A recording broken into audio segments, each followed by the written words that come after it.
मेरे बच्चों इसमें कुछ इंपॉर्टेंट पॉइंट्स हैं 1950 और 1990 तक के जो कुछ इंपॉर्टेंट इवेंट्स और फैक्ट्स इंडिया में थे, मैं आपको वो बता दूं। सबसे पहला इन 1948 जमींदारी सिस्टम वाज अबॉलिश्ड, यानी जमींदारी सिस्टम को यहाँ पर समाप्त कर दिया गया था आज़ाद होते ही। अभी भारत का संविधान भी नहीं बना था तो जमींदारी प्रथा को समाप्त कर दिया गया था। सेकंड पॉइंट है न्यू एग्रीकल्चर सिस्टम, यानी न्यू एग्रीकल्चर सिस्टम मतलब ग्रीन रेवोल्यूशन की बात चल रही है ये।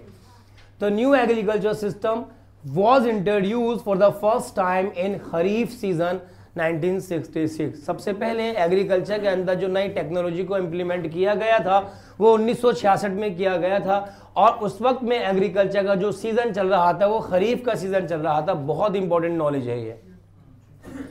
नेक्स्ट है the first phase of green revolution. अब ग्रीन रेवोल्यूशन के दो फेसेस आए थे, एक को हम फर्स्ट फेज कहते हैं और दूसरे को सेकंड फेज कहते हैं। और ग्रीन रेवोल्यूशन के बारे में हमने पिछली क्लास में बहुत डेप्थ में जाके पढ़ा था, पर क्योंकि हम फैक्ट्स की बात कर रहे हैं तो मैंने लिख दिया यहाँ पर। हो सकता है कुछ बच्चे ऐसे भी क्लास में बैठे हों जिनको ग्रीन रेवोल्यूशन की क्लास का मौका ना मिला हो, तो सुन लीजिए।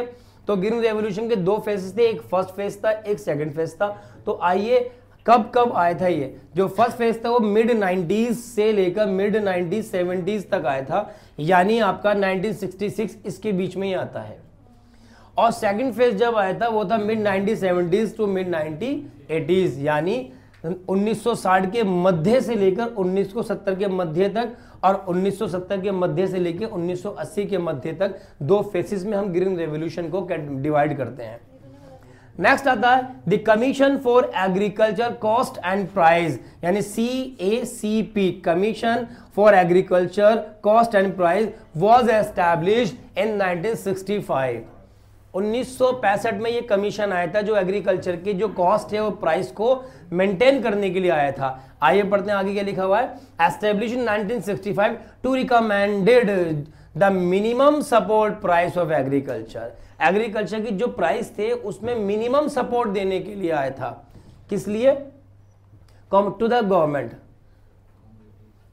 1965 पूरा हो गया ना ये।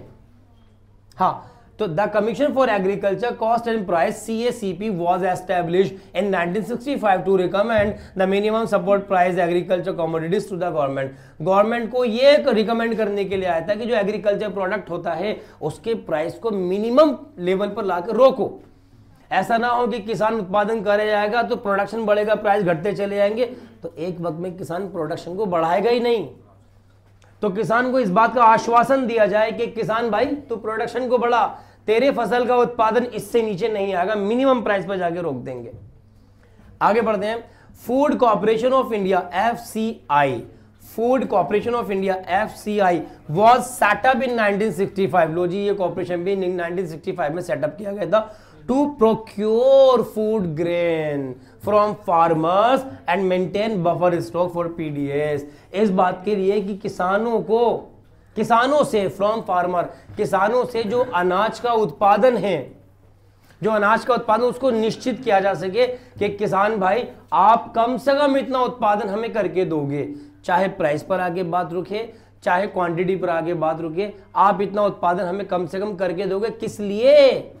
For maintain buffer stock for PDS, ताकि PDS के लिए सरकार अपना बफर स्टॉक मेंटेन कर सके। पब्लिक डिस्ट्रीब्यूशन सर्विस, सरकार गरीब लोगों के लिए मुफ्त में खाने का बंदोबस्त करती है। अब सरकार को अनाज तो चाहिए होगा, अनाज सरकार कहाँ से लेगी? किसानों से लेगी, और किसान पे डिपेंड हो गए ना अब, तो हमें निश्चित तो करना होगा किसान से अनाज हमारे पास आएगा ही आएगा। तो उसके लिए ये जो कॉर्पोरेशन है ये बनाया गया था, ये निश्चित करवाता था सरकार को कि भाई किसान से इतना सामान हम लेंगे ही लेंगे।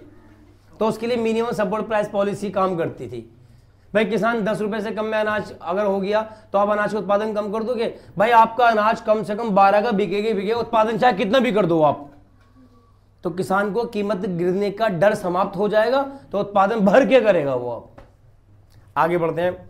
और बाद में आता है the first industrial policy was announced in 1948। ऊपर भी लिखा हुआ है जमींदारी सिस्टम खत्म हुआ था, और 1948 में ये वाला काम भी हुआ था कि पहला इंडस्ट्रियल जो पॉलिसी रेजोल्यूशन आया था 1948 में आया था, विच डिवाइडेड द इंडस्ट्रीज, जिसने इंडस्ट्रीज को डिवाइड किया इनटू 3 कैटेगरीज, 3 प्रकार के इंडस्ट्री में। और यही बात जो है IPR 1956 में आई थी, उसे हम सेकंड IPR वो कहते हैं। ये रहा, the second industrial policy was announced in 1956 which divided the industries into 3 categories. यहां भी इंडस्ट्री को 3 जगह बांटा गया था। कुछ ये फैक्ट्स हैं, इस पर क्वेश्चन बन सकता है। भाई ये कितने पॉइंट लिखे मैंने, 1 2 3 4 5 6 7 8 पॉइंट लिखे। अगर 8 पॉइंट में से कोई सा एक भी आ गया तो है ना फायदेमंद। रेशो इतने ही बनता है, 10 नंबर का पढ़ने के बाद 0.5 नंबर सिक्योर होते हैं। समझ लो, आपने 8 पॉइंट पढ़े तो 1 पॉइंट आ सकता है इसमें से, और 1 पॉइंट भी अगर बैठ गया ना बेटे, टेंशन खत्म, सक्सेस हो गया। अच्छी